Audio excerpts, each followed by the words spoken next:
Assalamualaikum warahmatullahi wabarakatuh. Kami dari kelompok 5 akan mempresentasikan hasil dari kerja kelompok kami. Pertama-tama, saya akan mengenalkan nama-nama anggota kelompok 5 dan materi yang mereka bawakan. Yang pertama, saya sendiri, Aso Ahmad Amin Rais, akan membawakan materi tentang definisi basis data. Yang kedua, Rahmi akan membawakan materi tentang pengguna basis data dan karakteristik basis data. Yang ketiga, Richard Enrico Sulianto akan membawakan materi tentang komponen dan bahasa basis data. Kemudian Fatwa Anugrah Nasir akan membawakan materi tentang centralized and client server arsitektur dan network types. Kemudian ada Anissa Putri Aulia yang akan membawakan materi tentang tujuan dan manfaat basis data dan paralel sistem.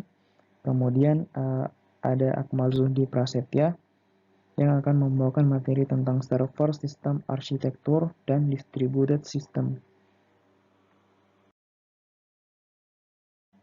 Definisi basis data. Sebelum melangkah ke definisi, baiknya kita mengetahui pengertian dari basis data itu sendiri. Basis data atau database adalah kumpulan data yang terorganisir, yang umumnya disimpan dan diakses dari suatu sistem komputer.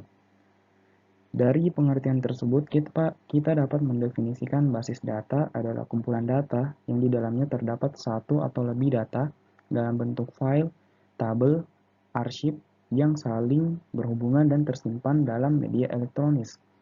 Sedangkan sistem basis data dapat diartikan suatu sistem yang di dalamnya terdiri dari koleksi data atau dari suatu kumpulan data yang saling berhubungan dengan berbagai program untuk mengakses data tersebut. Karakteristik sistem basis data.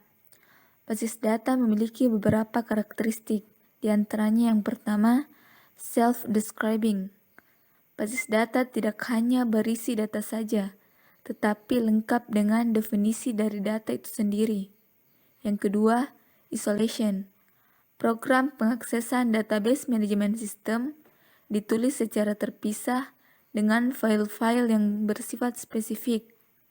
Yang ketiga, multi-view. Memungkinkan user yang berbeda untuk mendapatkan perspektif atau view basis data yang berbeda. Yang keempat, sharing data dan pemrosesan transaksi multi-user. Memungkinkan sejumlah user mengakses data secara bersamaan. Selanjutnya adalah pengguna basis data, di mana pengguna basis data ini merupakan orang yang dekat atau bersinggungan dengan sistem basis data yang terbagi menjadi beberapa macam. Yang pertama itu database administrator, merupakan orang yang memiliki kewenangan untuk melakukan pengawasan baik data maupun program. Yang kedua, database designer, artinya orang yang bertugas merancang dan mengembangkan database. Yang ketiga, database user. Database user ini memiliki 4 bagian. Yang pertama itu programmer aplikasi, artinya pemakai yang berinteraksi dengan basis data. Yang kedua, casual user adalah pemakai yang telah berpengalaman berinteraksi dengan sistem tanpa menulis program. Yang ketiga, naive user adalah pemakai yang tidak berpengalaman berinteraksi dengan sistem tanpa menulis program. Yang keempat, spesialis user adalah pemakai khusus yang menuliskan aplikasi basis data. Selanjutnya itu adalah komponen basis data. Komponen basis data terdiri atas yang pertama itu adalah perangkat keras atau hardware. Perangkat keras atau hardware berfungsi sebagai media penyimpanan dan komunikasi antara komputer. Perangkat keras yang biasanya terdapat dalam sistem basis data adalah sebagai berikut. Yang pertama adalah komputer, yang kedua adalah memori sekunder yang online atau hard disk, yang ketiga adalah memori sekunder yang offline sebagai keperluan backup data, dan yang ketiga adalah media atau perangkat komunikasi untuk sistem jaringannya. Yang kedua adalah sistem operasi atau operating system. Sistem operasi berfungsi untuk mengaktifkan program dan menjalankan sistem serta melakukan operasi dasar, pengelolaan file, dan sebagainya. Contoh dari sistem operasi yang biasa digunakan dalam basis data adalah sebagai berikut. Yang pertama itu ada Windows, Unix, dan Linux. Yang ketiga adalah basis data atau database, yakni basis data yang mewakili sistem tertentu untuk dikelola. Sebuah sistem basis data bisa terdiri dari lebih dari satu basis data. Di samping berisi atau menyimpan data, setiap basis data juga mengandung atau menyimpan definisi struktur secara detail. Yang keempat adalah sistem pengelolaan basis data atau DBMS.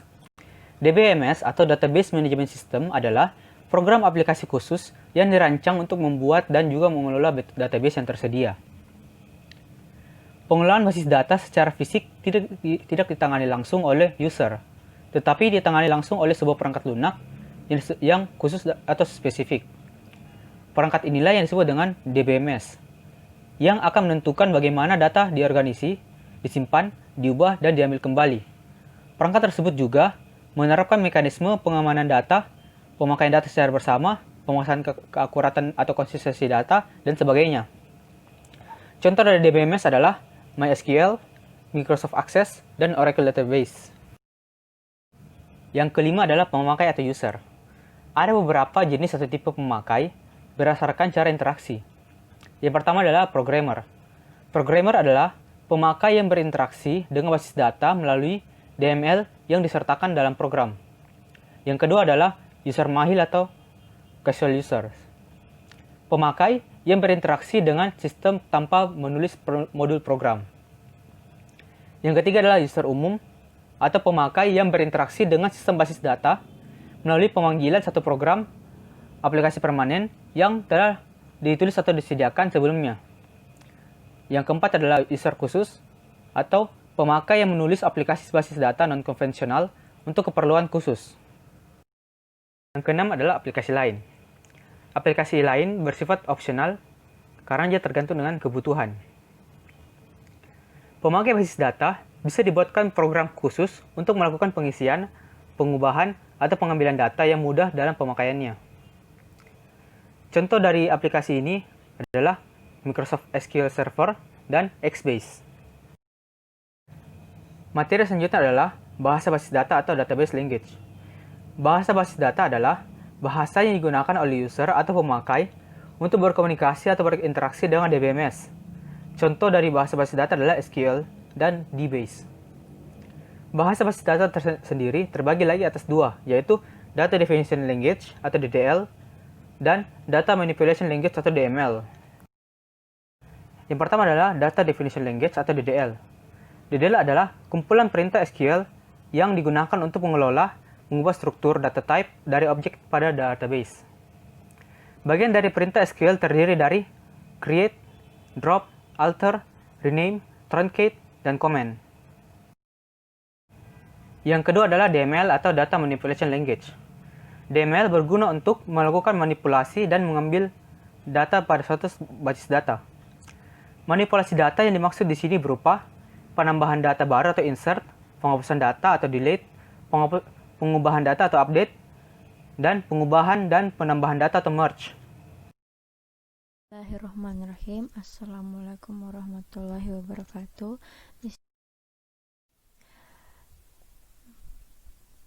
Yang kedua itu yang ketiga ialah parallel system, yaitu Baik, saya akan menjelaskan tentang arsitektur sistem database bagian server system. Server system architecture terbagi menjadi dua, yaitu transaction server. Transaction servers umumnya disebut dengan sistem query server. Adapun struktur proses yang terdapat di dalam transaction server. Yang pertama, untuk memastikan bahwa tidak ada dua proses yang mengakses struktur data. Yang kedua adalah data server, umumnya digunakan dalam LAN atau local area network. Adapun beberapa hal di dalam data server ini. Yang pertama adalah distributed system architecture terbagi menjadi dua, yaitu homogeneous dan homogeneous distributed databases. Dalam database terdistribusi homogen, Heterogeneous Distributed Databases.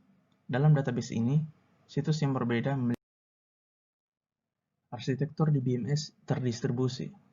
Arsitektur di BMS Centralized and Client-Server Architecture. Yang pertama, Centralized System. Centralized System digunakan pada awal-awal komputer dibuat karena harga komputer yang masih mahal pada saat itu. Saat ini, Centralized System dapat kita lihat digunakan oleh perusahaan-perusahaan besar seperti Google, Microsoft, dan Apple. Hal ini karena Centralized System memiliki kelebihan. Yang pertama, integritas data yang maksimal. Yang kedua, update ke database langsung diterima oleh user. Dan yang ketiga, keamanan semakin terjamin. Tetapi Centralized System juga memiliki kekurangan berupa sangat terpengaruh terhadap kecepatan internet. Yang kedua, bisa terjadi crash apabila terlalu banyak user yang mengakses dalam waktu yang bersamaan. Serta yang ketiga, jika data hilang, maka akan sulit sekali untuk dikembalikan karena redundansinya yang sangat minim. Dan yang kedua, Client Server Architecture System. Karena komputer modern semakin murah dan semakin cepat dan powerful, maka perubahan dari Centralized System ke Client Server Architecture System sering ditemui. Karena Client Server Architecture System memiliki kelebihan. Yang pertama, relatif sederhana untuk di-develop dan diimplementasikan daripada Centralized System. Yang kedua, lebih cocok diterapkan untuk bisnis kecil. Dan yang ketiga, menangani database server secara khusus. Tetapi memiliki kekurangan, yaitu kurangnya skalabilitas, tidak ada keterbaharuan kode, susah diamankan, dan biaya yang dikeluarkan lebih banyak daripada Centralized System. Network type. Database dibuat dan dijalankan antar komunikasi internet. Ada tiga tipe internet dalam komunikasi database. Yang pertama, Local Area Network. Yang kedua, Metropolis Area Network. Dan yang ketiga, Wide Area Network. Local Area Network. Local Area Network atau LAN adalah jaringan komputer yang menyambungkan komputer dalam area terbatas seperti tempat tinggal, sekolah, laboratorium, kampus universitas, atau gedung kantor. Sistemnya saling tertutup satu sama lain dan memiliki kecepatan sekitar 10 megabit sampai 10 gigabit. Metropolis Area Network. Metropolis Area Network atau biasa disingkat MAN mencakup area yang lebih besar daripada LAN dan area yang lebih kecil dibandingkan dengan WAN. Ini menghubungkan dua atau lebih komputer yang terpisah tetapi berada di kota yang sama atau bisa berbeda. Ini mencakup area geografis yang luas dan dapat berfungsi sebagai ISP atau penyedia layanan internet. Wide Area Network. Wide Area Network atau WAN tidak seperti Local Area Network dan tidak seperti MAN. Daerahnya lebih luas. WAN tidak hanya mencakup jarak geografis yang lebih besar, tetapi juga umumnya melibatkan sirkuit telekomunikasi sewaan. Sekian dari kelompok kami. Terima kasih.